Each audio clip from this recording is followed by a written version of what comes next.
And so if he's out there to play football and he can play football, let's let him play football.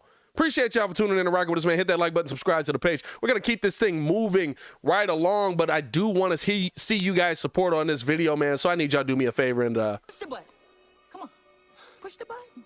Come on, push the button. Yeah, come on, push the button. hit that like button, man. Subscribe to the page.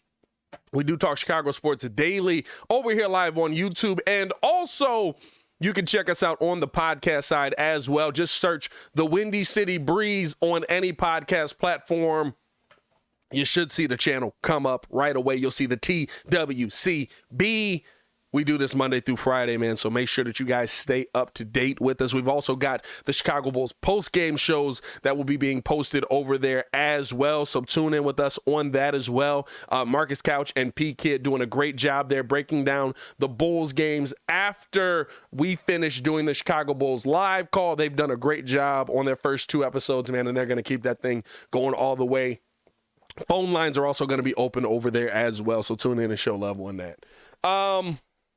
To me, when I looked at this game after, like watching it, taking a nap to like reset my brain, rewatching the game, still needing another nap to reset my brain, but then coming down here to do the show for you guys, there were 2 things that were apparent to me in this game. The first thing that was very apparent to me, and I feel like it ties in so well with the Justin Fields conversation that we were just having, it showed me just how good Justin Fields has actually been. By taking Justin Fields away from the equation, you saw how bad this football team actually is. And not to say that the Chicago Bears were winning games left and right before this, right? We lost to the Falcons. We lost to the Lions. We lost to the Dolphins. We lost to the Cowboys. Lost to the Commanders. Lost to the Vikings, right? Like, we weren't out here dominating the NFL. But Bears fans left every single one of those games, maybe outside of the Commanders, feeling like, hey, not only do we have the quarterback of our future, this offense looks like it's turned things around. This offense looks like an offense that has figured things out. Luke Getsy looks like a heck of a play caller. It looks like the Chicago Bears have figured out what a quarterback looks like and how that's going to play out on the field. And then you take one piece away. Not to say that the quarterback isn't the most important position on that offense, right? He is. He's the piece that makes everything go. He's the piece that makes that allows you to figure out those key moments, right? He's the game-changing piece. But at the end of the day, 10 points was not what I expected from the Chicago Bears offense. And it tells you just how good Justin Fields is. Being able to make plays with his legs, being able to make plays with his arms, being able to kind of mix that in. I know there's a lot of people that are like, I want to see him throw for more than 200 yards. All right, but also he's extending plays. He's making that offensive line look a heck of a lot better. I saw people as we were getting towards halftime, right, tweeting out, I think it was Clay Harbor, I should say, who we had on the show here, who, listen, love the guy, love hearing him talk, love his Bears takes and different things like that. He was like, so where's all this offensive line? This offensive line can't protect, and we were like, maybe 3-4 minutes to go at the half. And then, like, the floodgates opened, right? And all of a sudden, the offensive line couldn't protect. Now, granted, we did lose a piece in Riley Reef at right tackle at that point, right? But they can't protect anybody, right? And it tells you, right, how good Justin Fields is making them look week in and week out. Because if you look through those PFF grades, it does not look like the Chicago Bears have a bad offensive line. Now, when you see the eye test, when you look at what's on the field, you can see that we don't have a good offensive line.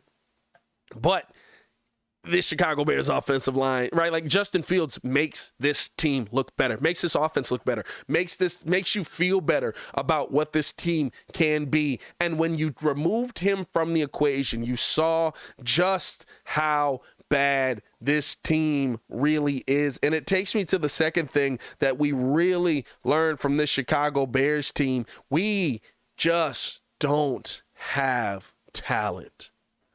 We don't. We are devoid of and you know what that does mentally? We have to take this into next season, next off season. When we go into, and don't just look at the offense, when we go into next off season, the Bears have so many holes offensively. The Bears have so many missing pieces defensively. The Bears have so many holes as an entire organization on the field that you cannot just simply focus on the offensive line through the draft.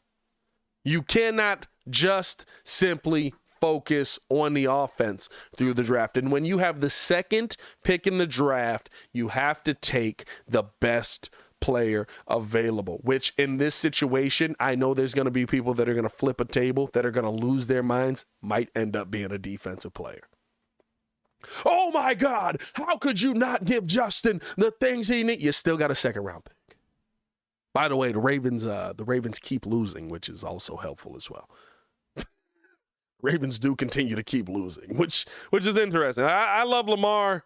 What is the Ravens record right now, bro? I feel like the Ravens record is one of those where like you're looking at it and you're just like, wait a minute, are you guys like the Denver Broncos as well? What is the Ravens record right now? Let me see. The Ravens are. Hold up, that ain't right. Why can't I find the Ravens? This is the Ravens. They're 7-4. Okay, never mind. Never mind. First place in the AFC North. I don't know. I feel like what are the Ravens over their last 5? They're 4-1. All right. Hey, listen, they lost today. When you're wrong, you're wrong. That's what that is. When you're wrong, you're wrong. I don't know. I feel like the Ravens have been in a lot of those close games, and I've got Lamar, and Lamar hasn't really been helping me as much in fantasy as he was at the start of the season. But that's neither here nor there. By the way, Lamar going hard on fans in the comments as well. On Twitter, I should say. But no, I at the end of the day, right, like, here's the thing that it comes down to. What are you going to be able to do in the draft with the second overall pick, if that does continue to be what it is, for Justin Fields versus what you have to do in the draft for the Chicago Bears versus what you have to do in the draft for the Chicago Bears? And I know we want to give Justin these big weapons. We want to give him these big names. And if there's a receiver that does show that he is the second pick in the draft worthy, 100% you go get him. If there's an offensive lineman that shows that he is second pick in the draft worthy, then 110% you go get him. But when you have the second pick in the NFL draft,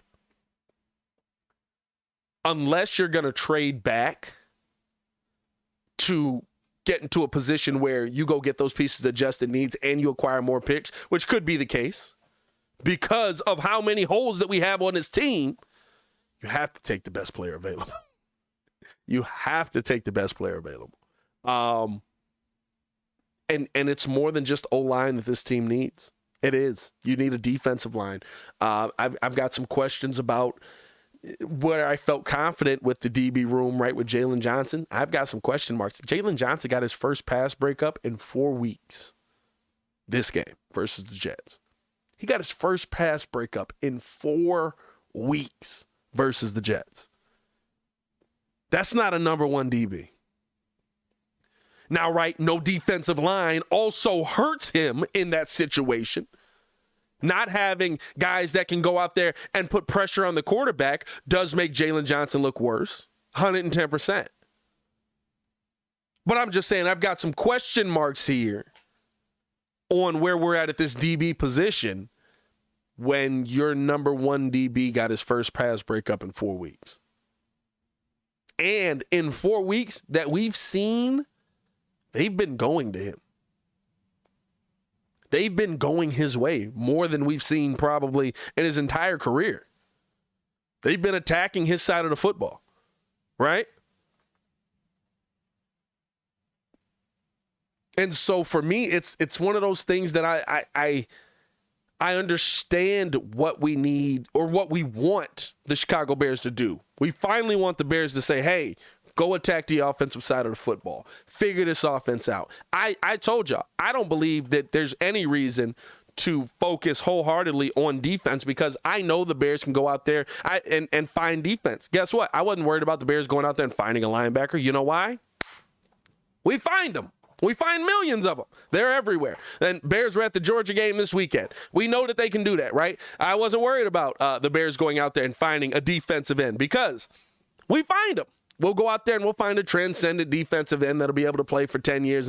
But here's the thing. When you're drafting that high, and again, unless you plan on trading back to acquire more picks, which I'm kind of in favor of the Bears doing, right?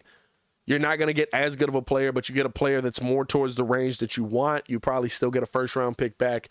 Anyway, maybe you get future first-round picks back because you need so many things to go. Maybe you get a high second-round pick back as well because more than likely some trash team that's going to look to go get a quarterback is going to see the second pick in the draft and say, I can go get a quarterback at that position, and you can fleece that team. There's a lot of things that the Bears can do in this situation to me heading into next season. But this game versus the Jets, when you remove Justin Fields from it, doesn't it just open your eyes? It opened my eyes. Like, I'm going to be honest with you. I was like, man, there's a lot. I feel like this offensive line has pieces on it that are better than we thought.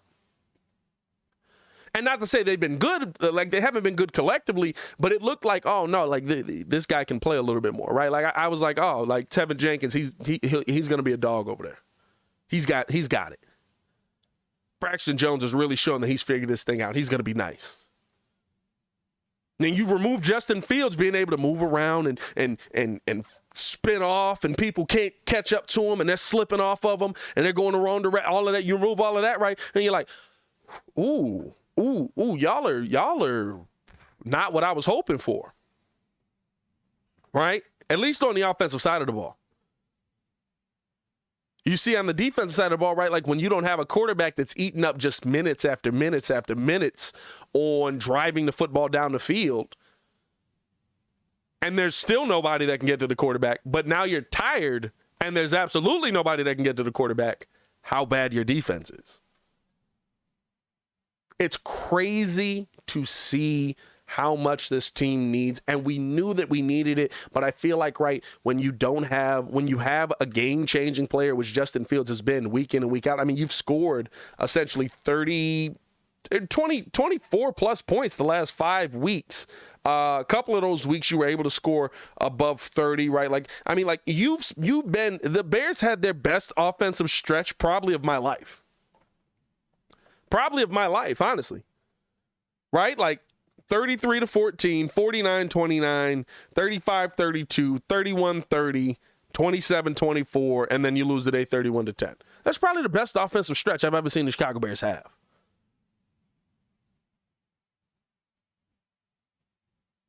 And you removed one piece, and you realize that he's the reason for that offensive stretch. He's the reason that your team's able to do more. He's the reason that you're able to get better looks on the field. Like, it's mind-blowing to say, but it just is what it is. It just is what it is. You need so much on this team. And this offseason is going to be interesting to see, bro. This is going to be a very, very interesting offseason to see what the Bears are going to do to fix some of these holes. You got a ton of money. You got a ton of draft picks. It all sounds great. What are you going to do with those money and those picks? There's a lot on Ryan Pohl's shoulders as we head through the rest of the season and head through the offseason, man. There's a lot on Ryan Pohl's shoulders, but hey, man, appreciate you guys tuning in and rocking with us, man. We're going to keep this thing moving right along. If you haven't done so, I need y'all go ahead and Push the button. Come on. Push the button. Come on, push the button. Yeah, come on, push your button. hit that like button, subscribe to the page, man. We are live Monday through Friday from 11 to 12. I shouldn't say live, right? Listen, I'm still blue collar. I had to go back to work so that we can put some more money into the show so that we can get the show to the next level. There's a lot of stuff coming y'all way. But